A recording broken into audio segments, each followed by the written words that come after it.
E aí pessoal, beleza? Sejam muito bem-vindos ao quinto vídeo dessa série na qual a gente está construindo um jogo de labirinto usando JavaScript e Phaser.js. No vídeo passado a gente já começou a construir o labirinto, né? Já deixamos ele prontinho ali. Nesse vídeo a gente vai adicionar o personagem do jogador, ok? Então vamos ao projeto, aqui o labirinto, e vamos então ao nosso stage1.js. Bom, conforme eu tinha mencionado rapidamente no vídeo passado, a gente vai usar uma posição, uma coordenada que já está especificada aqui no nossa matriz do labirinto, que é esse 2 aqui, para fazer o posicionamento do personagem. Então vamos aqui nessa estrutura que a gente está usando para construir o labirinto, e a gente já viu aqui que quando ele pega um valor 1 na nossa matriz, então ele substitui esse valor 1, né, ele adiciona ao labirinto um bloco, um tijolo, no lugar onde está o valor 1. Então preciso colocar agora que caso não seja valor 1, caso seja valor 2, ele vai adicionar o player. Beleza? Então vamos colocar aqui um else. E eu vou dizer aqui que se o tile, né, tile é a variável que está armazenando o valor dentro da matriz.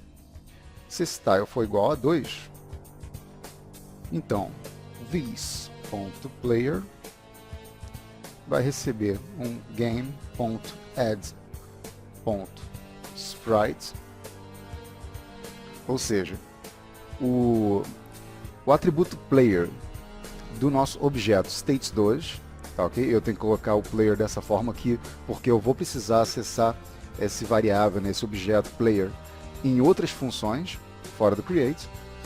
Ele vai receber então um sprite do jogo. E o sprite a gente já sabe como funciona, né? A gente precisa colocar aqui as coordenadas em x e y, onde a gente vai querer adicioná-lo, e a imagem referente a esse sprite, a imagem que a gente já carregou na memória do computador. Então, a gente já tem aqui o x e o y referente ao posicionamento da célula dentro da matriz. Então a gente pode usar aqui o x e o y, só que o que acontece? Essas coordenadas x e y, elas estão referenciando o canto superior esquerdo da célula. E a gente quer colocar o personagem no centro da célula. Então, como eu sei que a célula ela tem 50 por 50, então eu vou colocar aqui o x mais 25, que é a metade do tamanho da célula. E no y a mesma coisa, mais 25. Então, dessa forma aqui, eu estou apontando a coordenada do centro da célula e não do canto superior esquerdo. Ok? E aqui eu vou informar qual é a imagem que a gente vai usar. No caso aqui, ela já está identificada como player. E com essa única linha de comando, a gente já adiciona a imagem do jogador ao nosso labirinto. Se a gente rodar aqui,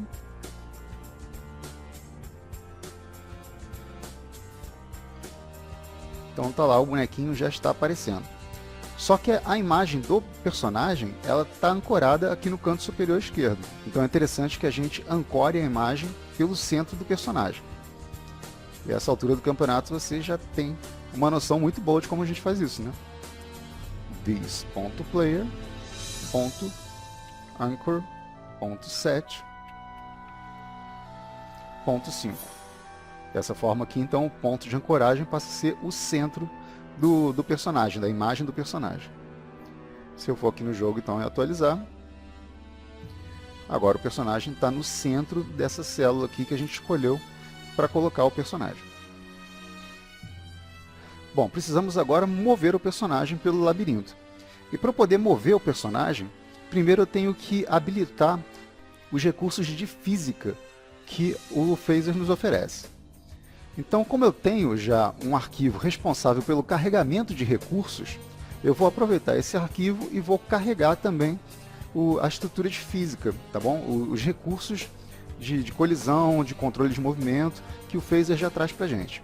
Então vamos lá no nosso load.js, vamos lá na pasta, aqui no load, que é o arquivo onde a gente está carregando todos os recursos, e lá no final eu vou adicionar mais uma linha que vai ficar responsável justamente pelo carregamento desses recursos. Então escrevam aí, é o game.physics.start System. E aí, como parâmetro, eu passo aqui qual sistema de física que eu quero iniciar. Então, eu coloco aqui o phaser.physics.arcade. Esse aqui é o sistema de física mais simples que o Phaser oferece e é o que a gente usa com mais frequência, porque ele já resolve a maior parte dos problemas que a gente vai encontrar aqui. Adicionada essa linha aqui ao Load.js, então eu já posso usar os recursos de física em todo o nosso contexto de jogo. Então vamos voltar aqui no Stage 1, e aqui onde eu estou criando o nosso personagem, eu vou informar o jogo que os recursos de física se aplicam a esse personagem, ou seja, que ele vai ter uma simulação de corpo físico, que a gente pode usar isso para interagir com outros objetos. Então vamos botar aqui game.physics.arcade.enable, passando como parâmetro o this.player. Então com essa linha aqui eu estou habilitando o sistema de física arcade que a gente carregou no this.player, ou seja, no nosso personagem do jogador. Dessa forma, então, a gente já pode mover o personagem usando os inputs, as entradas do controle, né, das setas do teclado. Mas para isso, obviamente, eu preciso criar esses inputs. Eu preciso informar ao jogo que as setas do teclado vão servir para controlar o personagem. Então vamos criar essa entrada agora. Bom, aqui nessa linha a gente termina a estrutura de montagem do labirinto. Então eu vou dar um espacinho aqui e vou adicionar aqui os controles do jogo. Controles. Então vou colocar aqui these.controls, porque eu vou precisar acessar esses controles em outras funções, recebendo aqui o game.input.keyboard.create cursor keys. Então esse comando aqui, ele automaticamente já cria as entradas das setas do teclado e armazena essas entradas aqui nessa variável controls. Feito isso, então eu posso partir para a nossa função update, que eu tenho por enquanto a create. A preload a gente não precisa, porque já está tudo carregado na memória, os recursos que a gente usa no jogo. Então eu vou agora para update, que é onde a gente controla a lógica do jogo. É onde eu vou dizer, por exemplo, que quando eu pressiono uma tecla, o personagem se move. Então vamos colocar uma vírgula aqui no final da função create, ok? Para eu adicionar outra função nesse objeto. Vou dar um espacinho aqui.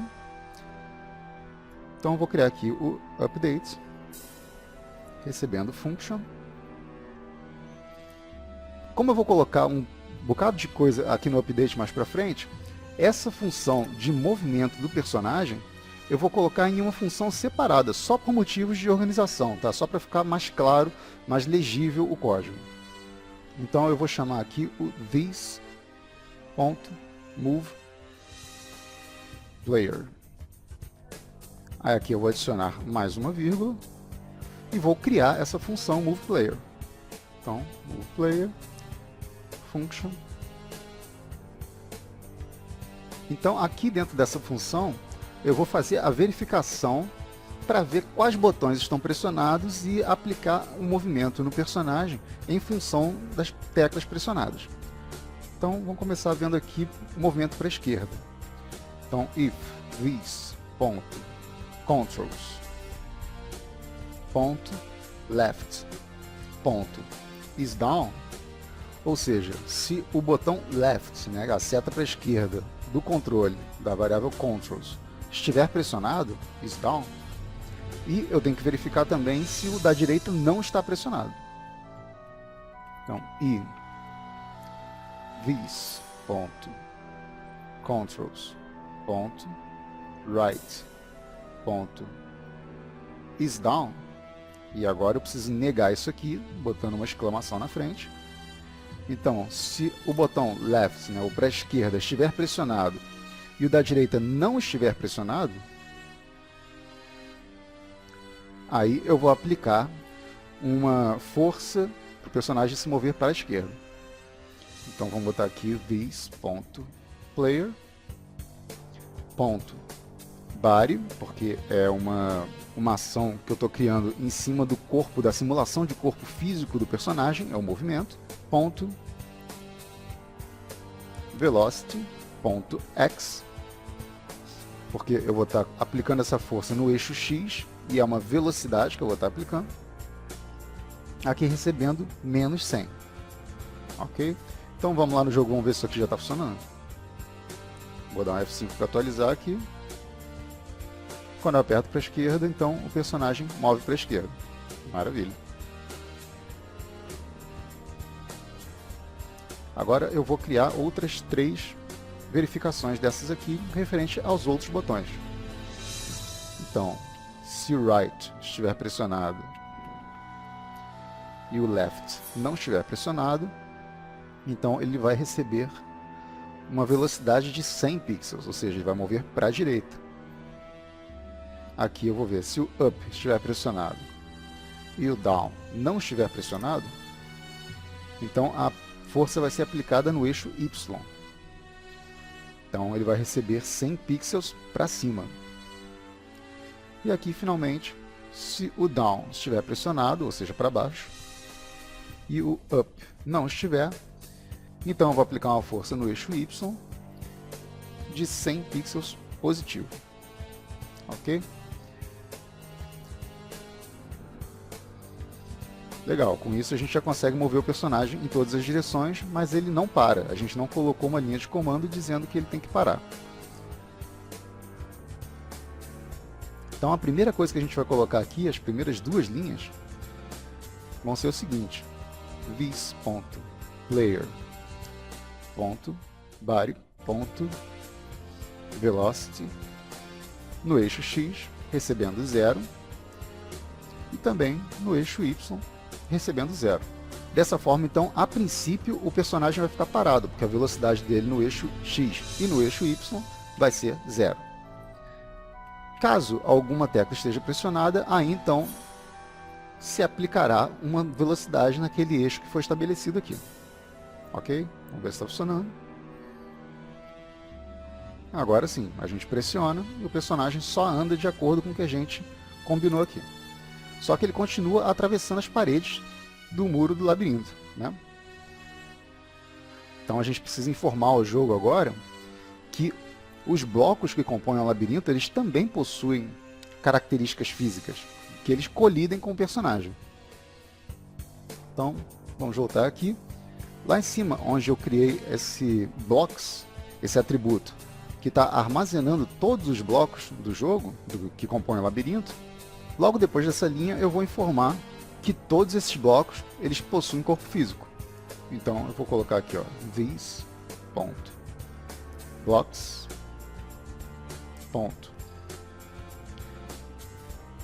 Enable body. Ok, então habilitando o corpo físico, recebendo true. Então com isso aqui os blocos passam a ter corpo físico, passam a receber essa simulação de corpo físico. Agora lá no update, eu tenho que informar para o jogo que o personagem colide com os blocos. Então vamos lá no update. E a primeira linha de comando que eu vou colocar aqui vai ser game.physics.arcade.collide. Então esse método aqui vai verificar a colisão entre 2 corpos, ou entre um corpo, no caso o personagem, e um grupo de corpos que eu vou passar, que vai ser o this.blocks. Então vamos passar aqui, ó, this.player e o this.blocks.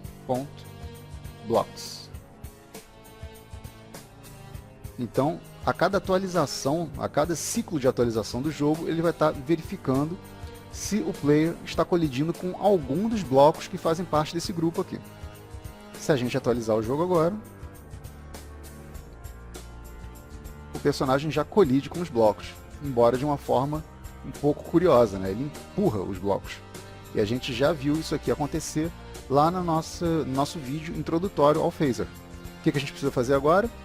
informar ao jogo que o posicionamento dos blocos é fixo. Os blocos não podem ser empurrados, eles têm que ficar parados.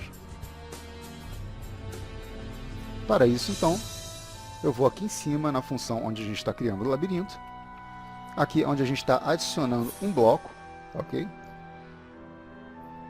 E eu vou dizer aqui que esse bloco que está sendo adicionado no jogo, então, o block, ponto, body, eu vou adicionar alguma informação que é referente ao corpo físico desse bloco, immovable, ou seja, imovível, recebendo true. Beleza? Com essa linha aqui, então eu estou dizendo que cada bloco que está sendo criado no meu labirinto, ele possui o atributo imovível como verdadeiro com relação ao seu corpo físico. Então, se a gente for lá no labirinto agora, o personagem agora é bloqueado pelas paredes do labirinto, conforme faz todo sentido para o nosso jogo. Beleza? Bom, então é isso. Nesse vídeo a gente fez só essa parte aqui, adicionamos o avatar do personagem aqui e aprisionamos ele dentro do labirinto, né, de forma que ele não consegue mais atravessar a parede. No próximo vídeo a gente vai fazer a animação do personagem, para quando ele mover, a gente tem aí essa sensação de que ele está realmente andando por dentro do labirinto com movimentozinhos bacanas, ok? Então, muito obrigado por ter assistido esse vídeo, faça o exercício, qualquer dúvida entre em contato e daqui a pouco a gente se vê no próximo vídeo. Valeu, obrigado, tchau!